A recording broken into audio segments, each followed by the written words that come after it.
स्वागत है आप सभी का न्यूज विद एस्प्रेस के यूट्यूब चैनल पे। डियर स्टूडेंट्स, 16 अप्रैल मैथ के एग्जाम है आपका, जैसा कि आप जान रहे हैं, और उसके लिए हम लेके आया हूँ 5 मार्क्स के क्वेश्चन के लिए मात्र 28 इंपॉर्टेंट क्वेश्चन। अगर आप चैप्टर 9.1 और 14.123 के ये प्रश्न कर लेते हैं तो आपके बोर्ड एग्जाम में 15 मार्क्स फिक्स हो जाएंगे। कहने का है यहाँ पे तो 28 प्रश्न डियर स्टूडेंट्स, लेकिन अगर ये प्रश्नों की हम संख्या की बात करें तो मात्र ये 15 के आसपास जाएगी। सर ये कैसे कि 28 प्रश्न है और 15 के पास जाएगी? तो मैं शुरुआत में ही सारे कुछ बता देता हूँ, उसके बाद ही वीडियो को आप शुरू करता हूँ। डियर स्टूडेंट देखिए, यहाँ पे क्वेश्चन हमने संख्या टोटल नंबर ऑफ क्वेश्चन 28 है, लेकिन आप जानते हैं कि माध्य, माध्यक और बहुलक, क्या जानते हैं डियर स्टूडेंट? माध्य, माध्यक और बहुलक ये एक ऐसा चीज़ है डियर स्टूडेंट, अगर आप 2 क्वेश्चन कर लेते हैं तो सारे के सारे क्वेश्चन कर लोगे। हमने प्रैक्टिस के लिए माध्य, माध्यक, बहुलक में इंपॉर्टेंट क्वेश्चन को लगाया है, लेकिन आप 2 माध्य के बना लेते हैं, 2 बहुलक बना लेते हैं, 2 माध्यक बना लेते हैं तो सारा प्रोसेस वैसा ही चलेगा। लेकिन हाँ, इसमें जो इंपॉर्टेंट क्वेश्चन है माध्य, माध्यक, बहुलक में वो काफ़ी ज़्यादा मायने रखता है। तो कई सारे क्वेश्चन है माध्य, माध्यक, बहुलक से जो कि इंपॉर्टेंट है, लेकिन आप अगर 2 ही बनाते हैं 2-2 करके तो मात्र 6-7 क्वेश्चन आपके लिए होते हैं। तो इस हिसाब से अगर माने तो 15 से 17 क्वेश्चन इसमें है, लेकिन 2800 प्रश्न आपको बनाना है और मुश्किल से 28 प्रश्न बनाने में आपको 1.5 घंटे का समय लगेगा। डियर स्टूडेंट, अगर आप 1.5 घंटे पढ़ाई करते हैं और आपको 15 मार्क्स फिक्स कर दिया जाए तो क्यों ना आखिर पढ़ाई करें। हाँ, मैं ये भी बता दूं कि जो माध्य, माध्यक, बहुलक के सवाल है, पहले ही सारी डाटा क्लियर कर दूं। माध्य, माध्यक और बहुलक के जो सवाल है डियर स्टूडेंट, उसमें आपको डाटा अलग हो सकता है। डाटा अलग कहने का मतलब है 0 से 10 के जगह पे 50 से 60 हो सकता है, 10 से 20 के जगह पे 70 से 80 हो सकता है। ये आंकड़े चेंज हो सकते हैं, लेकिन क्वेश्चन का पैटर्न यही रहेगा, क्वेश्चन लगभग यही रहेंगे। और उम्मीद है कि हमने जो 28 प्रश्न यहाँ से लेकर आया हूँ, इसी से आपके प्रश्न आ जाएंगे और 15 मार्क्स आपके 100% फिक्स हो जाएंगे। तो चलिए देखते हैं सवालों को। पहला सवाल है आपका, पहले हमने ले रखे हैं 9.1 के जो सवाल आपने कहे थे कि दोस्तों हमें 9.1 करा दीजिए, तो पहले हमने 9.1 का सारा सवाल ले लिया है जो कि इंपॉर्टेंट है। उसके बाद हम लोग देखेंगे 14.123। सबसे पहला क्वेश्चन है कि सर्कस का एक कलाकार एक 20 मीटर लंबी डोर पर चढ़ रहा है जो अच्छी तरह से तनी हुई है और भूमि पर सीधे लगे खंभे के शिखर से बंधा हुआ है। यदि भूमि स्तर के साथ डोर द्वारा बनाया गया कोण 30 डिग्री का हो तो खंभे की ऊंचाई ज्ञात कीजिए। हालांकि ये क्वेश्चन इंपॉर्टेंट है, लेकिन ये क्वेश्चन आपको 3 मार्क्स में पूछेगा। अब सर क्या जरूरी था इस क्वेश्चन को लेने का? देखिए, जैक बोर्ड ने अभी 9.1 को 5 मार्क्स में पूछ रहा है, 3 नंबर में भी पूछ रहा है, तो हमने सोचा कि यार 3 नंबर के साथ साथ 5 नंबर को 5 नंबर के साथ साथ 3 नंबर को ही ना क्यों करा दें। देखिए आपके लिए काफ़ी इंपॉर्टेंट हो जाएगा, क्योंकि 9.1 के सवाल आप अगर पढ़े होंगे, मॉडल सेट किए होंगे, तो आपने देखा होगा कि 9.1 के सवाल एक तो 5 नंबर में पूछ रहे हैं, एक तो 3 नंबर में पूछ रहे हैं। तो हमने दोनों को उठा लिया है भाई, क्यों ना आपके 5 नंबर के भी क्लियर हो जाए, 3 नंबर भी क्लियर हो जाए। क्या ये बात सही है या नहीं? चलिए, तो क्वेश्चन कुछ इस प्रकार से था कि सर्कस का एक कलाकार है प्यारे बच्चों, 20 मीटर लंबी डोर है, ये 20 मीटर लंबी डोर है और बोल रहा है कि 30 डिग्री के कोण पर बना रहा है, तो बताइए इनकी ऊंचाई क्या होगी। तो ये ऐसा कुछ क्वेश्चन है, ठीक है, जो कि आपको कर लेने हैं। अगला क्वेश्चन देखिए, ये 9.1 का पहला क्वेश्चन था, ये था दूसरा क्वेश्चन कि आंधी आने से एक पेड़ टूट जाता है और टूटा हुआ भाग इस तरह मुड़ जाता है कि पेड़ का शिखर जमीन को छूने लगता है और इसके साथ 30 डिग्री का कोण बनाता है। पेड़ के पाद बिंदु की दूरी जहां पेड़ का शिखर जमीन को छूता है 8 मीटर है। पेड़ की ऊंचाई ज्ञात कीजिए। डियर स्टूडेंट, बिलीव नहीं मानिएगा, ये क्वेश्चन अगर आप प्रीवियस ईयर के बुक खरीदे हो या आपके अगल बगल में किसी के पास है तो आप खोज के देख लीजिए कि 9.1 के जो भी प्रश्न लाए क्या प्रीवियस ईयर में पूछे हैं या नहीं पूछे हैं। बिल्कुल प्रीवियस ईयर के क्वेश्चन पूछे गए हैं। तो आंधी आने वाला जो क्वेश्चन है उसको कर लेना। देखिए, अगर आप बोर्ड एग्जाम की तैयारी कर रहे हैं या फिर जिस भी एग्जाम के कोई भी स्टूडेंट्स हैं, आप तो फिलहाल बोर्ड एग्जाम में ही है, अगर आपको एक बार में क्वेश्चन समझ में नहीं आए तो थोड़ा जोर से, अब एग्जाम में तो आपको जोर से नहीं लेकिन मन में जोर से पढ़ना है कि आंधी आने से एक पेड़ टूट जाता है, तो 2-3 बार अगर क्वेश्चन को आप पढ़ते हैं तो थोड़ा बहुत आपको जल्दी समझ में आता है, अगर एक बार में नहीं आए तो। दूसरा प्रश्न हुआ।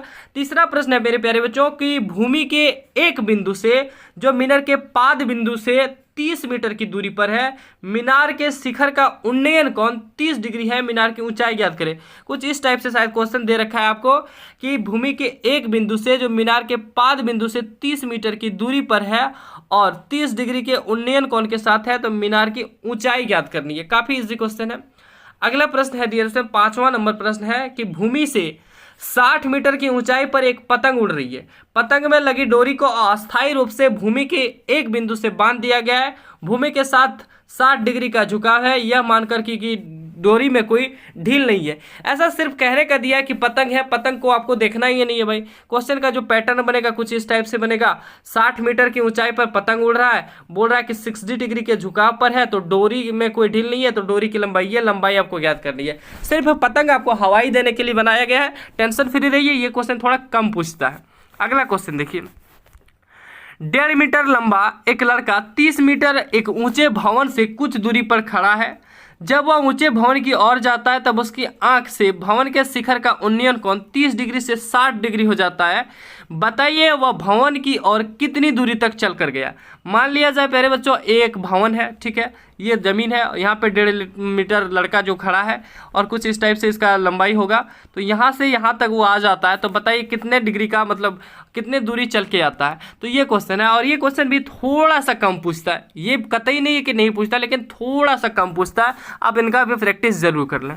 अगला क्वेश्चन है डियर स्टूडेंट्स कि भूमि के एक बिंदु से 20 मीटर ऊंचे भवन के शिखर पर लगी एक संचार मीनार के तल और शिखर के उन्नयन कोण क्रमशः 45 डिग्री और 60 डिग्री है।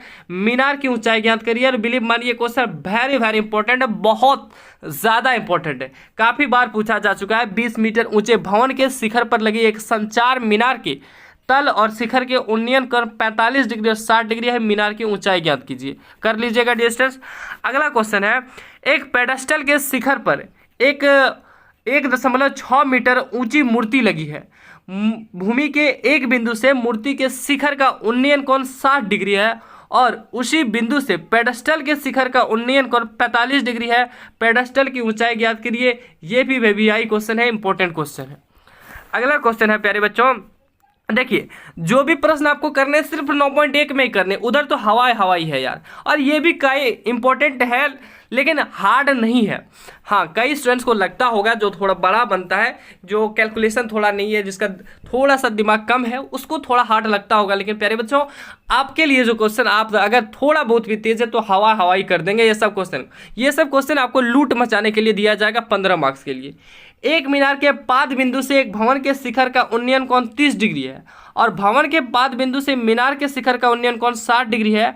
यदि मीनार 50 मीटर ऊंची है तो भवन की ऊंचाई ज्ञात कीजिए। और ये क्वेश्चन है काफ़ी ज़्यादा इंपॉर्टेंट, याद रखिएगा डियर स्टूडेंट। कह रहा है कि एक मीनार के पाद बिंदु से एक भवन के शिखर का उन्नयन कोण 30 डिग्री है और भवन के पाद बिंदु से मीनार के शिखर का उन्नयन कोण 60 डिग्री है। यदि मीनार 50 मीटर ऊंची हो तो भवन की ऊंचाई ज्ञात कीजिए। काफ़ी ज़्यादा इंपॉर्टेंट है। अगला क्वेश्चन है, 7 मीटर ऊंचे भवन के शिखर से एक केबल टावर का शिखर का उन्नयन कोण 60 डिग्री है और इसके पाद का उन्नयन कोण 45 डिग्री है। टावर की ऊंचाई ज्ञात करना, ये भी क्वेश्चन काफ़ी इंपॉर्टेंट है। देखिए जहाँ पे मीनार वाला क्वेश्चन, सुनिएगा गौर से, मीनार का क्वेश्चन और टावर का क्वेश्चन ये काफ़ी ज़्यादा इंपॉर्टेंट है, याद रखिएगा।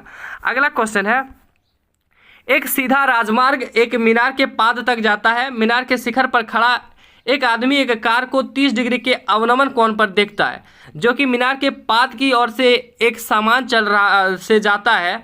6 सेकंड बाद कार का अवनमन कोण 60 डिग्री हो गया। इस बिंदु से मीनार के पाद तक पहुंचने के द्वारा कार द्वारा लिया गया समय। हाँ, ये क्वेश्चन तभी जैक बोर्ड पूछता है जब जैक बोर्ड में क्वेश्चन बनाने वाला थोड़ा सा खड़ूस होता है। प्यारे बच्चों ये क्वेश्चन पूछा तो गया है लेकिन एज ए इम्पोर्टेंट की दृष्टि से थोड़ा कम है, लेकिन आप इनको भी कर लें क्योंकि आपके पास टाइम अभी 1-2 दिनों का बचा हुआ है। और देखिए जहाँ पे आपको फिक्स कर दिया जाए कि 15 नंबर मिलेंगे तो वो तो करना ज़रूरी है। हाँ, लेकिन मैं बता दूँ ये क्वेश्चन काफ़ी कम पूछे जाते हैं। वैसे ये बोले था कि दिमाग थोड़ा बहुत सनकी हुई रहती है तो ही ऐसा क्वेश्चन सेट किए रहते हैं, तो उम्मीद है कम ही पूछेंगे। लेकिन आपको जो मीनार का, मैंने बार बार बोल रहा हूँ, मीनार और टावर का जो क्वेश्चन है उसको आप जरूर कर लीजिएगा। अगला क्वेश्चन है, हाँ ये क्वेश्चन भी बहुत बार पूछा है प्यारे बच्चों, सिद्ध करने का कि मीनार के आधार से और एक सरल रेखा में 4 मीटर 9 मीटर की दूरी पर स्थित 2 बिंदुओं से मीनार के शिखर का उन्नयन कोण पूरक है, सिद्ध कीजिए कि मीनार की ऊंचाई 6 मीटर है। इसमें भी मीनार वाली बात है और ये भी क्वेश्चन काफ़ी ज़्यादा इंपॉर्टेंट है, मोस्ट इंपॉर्टेंट VVI बोल सकते हैं इसको, बहुत ज़्यादा इंपॉर्टेंट है। तो मैं बार बार कह रहा हूँ कि मीनार और टावर का क्वेश्चन कीजिए, बाकी अगर आप छोड़ भी देते हैं तो दिक्कत नहीं होने वाली है। जैकबोर्ड एकदम इजी प्रश्न पूछेगा और गारंटी देता हूं मैं कि ये जो प्रश्न कराए और इसमें आपको एक क्वेश्चन और ऐड करना है। एग्जाम्पल में आप जाइएगा तो एग्जाम्पल हमने स्क्रीनशॉट लगाना भूल गया। एग्जाम्पल आप जाइएगा तो एक एग्जाम्पल दे रखा है, नदी वाला क्वेश्चन है, नदी के पुल वाला क्वेश्चन, वो क्वेश्चन आप कर लीजिएगा प्यारे बच्चों। ये भी क्वेश्चन कई बार सनकी रहते हैं तो पूछ देते हैं। तो उम्मीद है यहाँ पे आपको कितने प्रश्न, ये 16 प्रश्न दिख रहे हैं, लेकिन यहाँ पे 14 प्रश्न थे। 14 में से आपको 10 अगर कर लेते हैं जो कि मीनार है और टावर के हैं और एक नदी वाला जरूर कर लीजिएगा। ये क्वेश्चन अगर आप कर लेते हैं तो बहुत है, 10 क्वेश्चन कर लेते हैं प्यारे बच्चों तो बहुत है, इनफ है, 100% मिलेगा यहाँ से। देख लीजिएगा, आइएगा एग्जाम देने के बाद आप बोलिएगा सर गजब की बात हो गई। आप बोलेंगे सर ऐसा तो नहीं है कि मिल नहीं जाएगा। अरे यार यहाँ से बात पूछेगा क्या, जो इंपॉर्टेंट थे हमने सारे क्वेश्चन कहाँ से उठाए आपको पता है? सारे के सारे क्वेश्चन ये PYQ है, प्रीवियस ईयर में पूछे गए क्वेश्चन है, और जिसमें हमने मीनार और टावर की बात बार बार जो कही है वो सबसे ज़्यादा पूछे हैं। नदी वाला भी क्वेश्चन पूछा गया, इसलिए हम बोल रहे हैं। ठीक है, कर लीजिएगा। आइए देखते हैं माध्य, माध्यक और बहुलक के सवाल। देखिए यहाँ पे गिनती में आपको 30 दिख रहा होगा, 30वां नंबर सवाल है, लेकिन ये PYQ में जब हम प्रीवियस ईयर में पूछा जाता था तो 30वां नंबर सवाल में पूछा जाता था। तो यहाँ पे दे रखा है कि निम्न आंकड़ों की माध्यिका ज्ञात करना है। देखिए ये माध्यिका 0 से 10, 10 से 20, 20 से 30, 30 से 40, 40 से 50, 50 से 60, ये माध्यिका आपके मॉडल सेट में भी दे रखा है प्यारे बच्चों। देखिए डरना नहीं है, एक चीज़ मैं आपको क्लियर कर दूँ, हम जब एग्जाम देने गए थे DS से तो मेरे सर ने ये बात नहीं बताई थी कि सर माध्यिका और माध्य एक ही चीज होती है। माध्यिका और माध्य एक ही, सॉरी, माध्यिका और माध्यक एक ही चीज होती है। अरे सर ने ये नहीं बताया था, हम थोड़ा सा कंफ्यूज हुए थे, लेकिन फिर हमारे सर ने बताया था कि देखिए बहुलक जो होता है प्यारे बच्चों, बहुलक में 4 कॉलम बनते हैं या नहीं? ठीक है, माध्यक में जो है प्यारे बच्चों 3 कॉलम ऐसा कुछ बनते हैं, वो छोड़िए। लेकिन हमारे सर ने नहीं बताया था माध्यक और माध्यिका एक ही होता है, लेकिन आप याद रखिएगा माध्यक और माध्यिका एक ही होता है। डियर स्टूडेंट्स, बिलीव मानिए मैथ एक ऐसा सब्जेक्ट है जहां पे आप आउट ऑफ 100 कर सकते हैं, जैसा कि हमने भी किया है। 100/100 मेरे भी मार्क्स हैं। तो चलिए अगला क्वेश्चन देखते हैं। अब इस क्वेश्चन को आपको सोल्यूशन देखिए यहाँ पे मिल जाएगा, आंसर भी मिल जाएगा, सारा कुछ यहाँ पे दे रखा है। 28.5 आंसर है। कैसे निकालना है? तो डियर स्टूडेंट्स सबसे पहले आपको देखिए, सबसे पहले वर्ग अंतराल लिखना है, बारंबारता लिखना है और CF लिखना है। सर आपको CF लिखाते होंगे, यहाँ पे वर्ग अंतराल लिखाते होंगे, यहाँ पे F लिखाते होंगे, यहाँ पे CF लिखाते होंगे, ये दोनों को जोड़ते होंगे, ऐसे ऐसे वाली जोड़ है यहाँ पे। ठीक है, तो ये आपको बनाना है, n/2 निकालना है, CF निकालना है, F निकालना है, H निकालना है और L निकालना है। क्वेश्चन खत्म। ठीक है डियर स्टूडेंट्स, तो ऐसा क्वेश्चन हम लेके आएंगे अगले वीडियोज़ में, इसका सोल्यूशन 1-2 क्वेश्चन का, तो आपको दिक्कत नहीं आने देंगे। चलिए अगला क्वेश्चन है बहुलक ज्ञात करना है।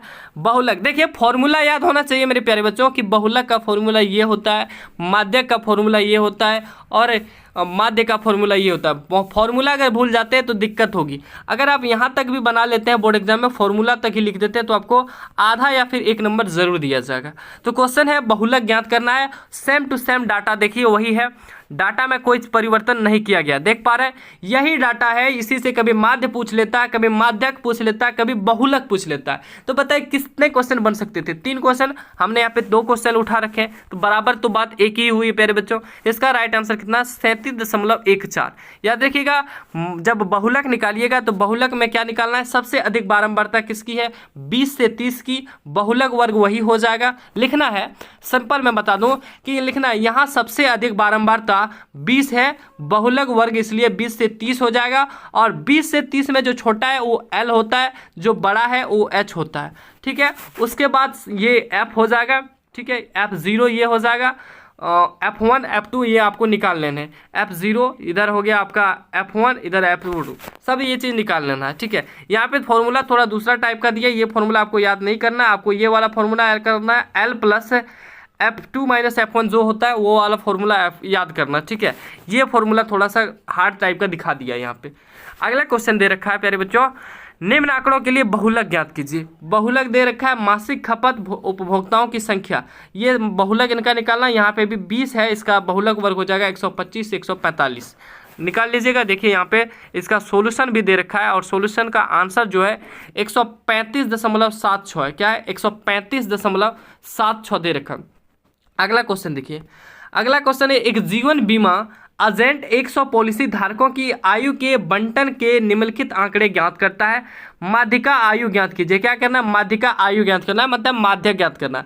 अधिक केवल उन्हीं व्यक्तियों की दी जाती है जिनकी आयु 18 वर्ष या उनसे अधिक हो। 18 वर्ष या उनसे अधिक हो परंतु 60 वर्ष से कम हो। तो यहाँ से क्या दे रखा है? 18 वर्ष या उससे अधिक। तो 20 से कम, 18 से ज़्यादा भी हो सकता है। तो ये क्वेश्चन आपको कर लेना है डियर स्टूडेंट्स, काफ़ी ज़्यादा इजी प्रश्न है। अगला है निम्नलिखित सारणी में 35 नगरों की साक्षरता दर प्रतिशत में दर्शाती है, माध्य साक्षरता दर बताइए। तो माध्य साक्षरता दर, यहाँ पे माध्य निकालना है आपको, ठीक है, यहाँ पे माध्य निकालना है। सिग्मा FI XI बटे सिग्मा FI। और ये प्यारे बच्चों यहाँ की आप फॉर्मूला को मत देखिएगा, इसमें आपको थोड़ा सा कन्फ्यूजन भी कर देगा, तो इसमें टेंशन फ्री रहेगा। राइट आंसर इसका 69.43 है। ये सारे के सारे क्वेश्चन मैंने टेलीग्राम पे डाल दिया हूँ, ठीक है। टेलीग्राम को आप ज्वाइन कर लीजिएगा, वहाँ पे आपको सारे के सारे क्वेश्चन मिल जाएंगे, आपको PDF मिल जाएगा, आप वहाँ से जरूर जाके बना लीजिएगा। अगला दिया है फिर से 30 विद्यार्थियों का भार दर्शाता है, विद्यार्थियों की माध्यिका ज्ञात कीजिएगा। और मैं एक चीज़ और बता दूँ, ज़्यादातर क्वेश्चन आपके माध्यिका और बहुलक से पूछा जाता है, ठीक है। माध्यिका और बहुलक से पूछा जाता है, माध्य थोड़ा कम पूछते हैं, लेकिन ये मतलब नहीं है कि नहीं पूछते हैं। अगला क्वेश्चन दे रखा है, अगला क्वेश्चन है, ये क्वेश्चन थोड़ा सा हार्ड लगता है कई स्टूडेंट्स को, लेकिन इजी ही है। निम्नलिखित आंकड़ों का माध्यक 525 दे रखा है, आंकड़ा नीचे है आपको दिखाएंगे, 525 उसका माध्यक है। यदि बारंबारताओं का योग 100 है, अगर बारंबारताओं का योग 100 दे रखा है, मतलब कि संचयी बारंबारता जो है उनका योग 100 है, तो x और y का मान ज्ञात कीजिए। x और y का मान ज्ञात करना है। देख रखते हैं, ये बारंबार वर्ग अंतराल है, ये बारंबारता है, और इसमें दो चीज़ अनडिफाइंड है, एक तो x और एक तो y, इसी को निकालना है। तो देखिए कैसे निकालते हैं ये क्वेश्चन में थोड़ा बहुत आपको बता देता हूँ। सबसे पहले आप वर्ग अंतराल लिखते हैं, बिल्कुल सही बात है। बारंबारता लिखते हैं, ये भी बिल्कुल सही बात है। अब आती है संचयी बारंबारता CF की। यहाँ पे CF आप कैसे लिखते हैं? 2 में 2 जोड़े, भाई बिल्कुल सही बात है सर, 2 में मैंने 2 जोड़ा, फिर ये 2 को 5 से जोड़ा 7 आया, ये 7 को x से जोड़ा, कितना आ गया? 7 + x, क्योंकि भाई कटहर और आम तो जुटेगा नहीं, तो 7 + x हो गया। अब 7 + x में 12 जुटा, तो 7 और 12 19 + x हो गया। 19 + x में 17 जुटा, तो 36 + x हो गया। 36 + x में जो है 20 जुटा, तो 56 + x हो गया। अब 56 + x में डियर स्टूडेंट y जुटेगा, तो y अलग चीज़ है, x अलग चीज़ है, इसलिए अलग से ये जुटेगा। 56 + x + y हो गया। अब 56 + x y में 9 जुटेगा, 65 + x y हो जाएगा। 65 + x + y में 7 जुटेगा, तो 72 हो जाएगा। 72 में 4 जुड़ेगा, तो 76 + x + y हो जाएगा। और आपको एक चीज़ वहाँ पे ऊपर में ही बता दिया था कि इनका बारंबारताओं का योग क्या है? 100 है, और आप बारंबारताओं को योग को क्या कहते हैं? n। तो n दे रखा है 100 है प्यारे बच्चों, तो n/2 कितना हो जाएगा? 50 हो जाएगा, ठीक है, 50 हो जाएगा। और माध्यक पहले से दे रखा है कि 525 है, 525 है। अब 525 यहाँ से आप जान सकते हैं कि भाई 525 दे रखा है, तो ये तो 500 से 600 के बीच में होगा। यहाँ से तो आप ये अंदाज़ा लगा ही सकते हैं, तो यहाँ से 500 से 600 के बीच होगा। अच्छा बताइए 525 क्या 400 से 500 के बीच होगा? नहीं होगा। 600 से 700 के बीच होगा? नहीं होगा। तो 500 से 600 के बीच होगा। यहाँ से ये बात आपकी क्लियर होगी। अब प्यारे बच्चों 500 से 600 के बीच होगा, तो यही वाला तो हम लोग क्या बोलते हैं? F बोलते हैं। सर F तो हमने निकाल लिया, यहाँ से L भी निकल गया, 500 L हो गया, H भी निकल गया, H निकल गया आपका 600। प्यारे बच्चों समझिएगा बातों को, L निकल गया 500, F निकल गया आपका 20, और CF क्या होता है? इससे पहले वाला होता है या नहीं? इससे पहले वाला होता है या नहीं प्यारे बच्चों? इसके सामने से पहले वाला CF कहलाता है। तो 36 + x CF भी निकल गया। बचा क्या? कुछ नहीं। अब डाटा वैल्यूज पुट करना है, आपके आंसर आ जाएंगे। तो चलिए मैं वैल्यूज को पुट करता हूँ। माध्यक का फॉर्मूला होता है प्यारे बच्चों L + n/2 - CF बटा F × H, ये होता है। L के जगह पे क्या है? L के जगह पे पहले के बात है, पहले माध्यक के जगह पे क्या है? माध्यक दे रखा 525, लिख दिए भाई। 500 L है, लिख दिए। 50 निकला n/2, ये भी लिख दिए। -36 - x, देखिए +36 - x आपको 36 + x आपको दिखे होंगे, लेकिन जब इसको माइनस के बाहर निकालिएगा तो -36 - x यहाँ पे डायरेक्टली लिख दिया। उसके बाद 100 क्या है? सॉरी डियर स्टूडेंट, यहाँ पे H जो है 100 होगा, क्योंकि 500 से 600 के बीच डिफरेंस कितना है? 100 का है। 100 का डिफरेंस है इसलिए 100 हो गया, यहाँ पे h हो गया। बाकी इनको कैलकुलेट जब आप कीजिएगा 50 में 36 गया 14, 14 माइनस x बचा, ठीक है। तो 500 को इस साइड था, 500 को इस साइड ले आए, समझ रही है बातों को आप। 500 था प्लस में इधर आया तो माइनस में हो गया, बचा कितना 25 बचा, और 14 माइनस एक्स बाई 20 गुने 100 बचा। तो 14 माइनस एक्स बाय 20 गुने जब 100 करेंगे प्यारे बच्चों, तो 100 कितने घरों में जाएगा 20 से, तो 5 घरों में जाएगा, यानी तो कितना हुआ 14 माइनस एक्स इंटू 5, ये हो गया। अब 14 माइनस एक्स को जब 5 से गुना करेंगे तो 70 माइनस 5x हो जाएगा। यहाँ से आप निकाल सकते हैं कि 25 बराबर हो गया 70 माइनस 5x। अब 25 बराबर जो है डियर स्टूडेंट देखिए गौर से, 25 बराबर आ गया 70 माइनस 5x। हमें निकालना क्या है, x का वैल्यू निकालना, तभी तो y निकलेगा। अब देखिए यहाँ से अगर हम 25 को इस साइड ला जाए तो 70 में 25 हो जाएगा और 5 इधर आ जाएगा 5x। तो 70 में जब 25 को माइनस करेंगे तो 45 बनेगा, और 5x का वैल्यू 45 आया तो x का वैल्यू कितना आएगा प्यारे बच्चों, 9 आ जाएगा। तो x का वैल्यू हमने निकाल लिया 9, x का वैल्यू हमने निकाल लिया 9, निकाला या नहीं। अब डियर स्टूडेंट्स कोई भी वैल्यू एक उठा लें, जैसा कि हम जानते हैं, लिख दीजिए, जैसा कि हम जानते हैं कि CF बराबर 76 प्लस एक्स प्लस वाई आता है। यहाँ से आप देख सकते हैं CF बराबर 36 प्लस एक्स है, यहाँ से आप y का ऐसे निकाल लीजिए कि, और 76 प्लस एक्स प्लस वाई बराबर 100 है। ये आप जान रहे हैं, कैसे जान रहे हैं सर, आप यहाँ से जान रहे हैं कि इतना को अगर हम जोड़ते हैं प्यारे बच्चों तो 100 आता है। ये अगर यहाँ पे पहले से दे रखा कि भाई जोड़ने पर 100 आएगा n का वैल्यू, और यही तो n के बराबर होता है या नहीं होता है। जब आप नॉर्मल क्वेश्चन बनाते होंगे तो देखते होंगे इधर की जो वैल्यू और इधर की वैल्यू बराबर हो जाती है। यहाँ की वैल्यू 100 आई है और इसकी वैल्यू तो बराबर होगी, तो 100 हो जाएगा। तो आपने क्या समझा कि 76 प्लस एक्स प्लस वाई बराबर 100 हो गई भाई। तो 76 और x की वैल्यू 9 है, 85 प्लस वाई बराबर 100, तो y बराबर कितना हुआ 100 माइनस 85 15। राइट आंसर आ जाएगा 9 और 15। समझ गए यार स्टूडेंट्स, ऐसा ही क्वेश्चन आपको सॉल्यूशन करने हैं। अगला है आपके मॉडल सेट से प्रश्न बोला है माध्य ज्ञात कीजिए, माध्यिका ज्ञात कीजिए। डाटा वही है, पिछला वाला डाटा दे रखा है यार। अगला क्वेश्चन इसी पे से फिर दे रखा है कि माध्य ज्ञात कीजिए और माध्यिका ज्ञात कीजिए। डाटा बहुत इजी वाला, इसमें तो सेम डाटा दे रखा है। फिर से वही क्वेश्चन दे रखा है, बोला कि माध्य ज्ञात कीजिए और बहुलक ज्ञात कीजिए। डाटा अलग अलग होगा लेकिन आपको बनाना सिर्फ वैसे ही प्रोसेस है। अगला दे रखा है कि एक क्वेश्चन यहाँ से है कि वो एक्स वाला क्वेश्चन कि 62.8 है या तब अज्ञात बारंबारता x ज्ञात करना है। 62.8 क्या दे रखा है मेरे प्यारे बच्चों, माध्य दे रखा है। माध्य बराबर 62.8 दे रखा है। तो आप जानते हैं कि सिग्मा FI XI बराबर क्या दे रखा है, sigma FI XI by FI बराबर दे रखा है 62.8। तो आपको बनाना कैसे है, जब आप माध्य लिखिएगा, माध्य बराबर लिखिएगा ये फॉर्मूला सिग्मा FI XI बटे सिग्मा FI, तो इधर जो लिखना है उसके बाद आपको क्या लिखना है, इधर लिखना है 62.8 और इधर सॉल्यूशन करते जाना है, लास्ट में x का वैल्यू निकल जाएगा। अगला यहाँ पे दे रखा है माध्यिका प्यारे बच्चों, माध्यिका दे रखा है और डाटा बहुत ईजी दे रखा है। ठीक है, यही तक थे प्रश्न, और दो प्रश्न यहाँ पे और भी हैं कि माध्य ज्ञात कीजिए और बहुलक ज्ञात कीजिए। काफ़ी इजी क्वेश्चन दे रखा है, माध्य और बहुलक ज्ञात करना है। थैंक यू सभी को, इस वीडियो में इतना ही। आई होप आपको वीडियो अच्छी लगी होगी।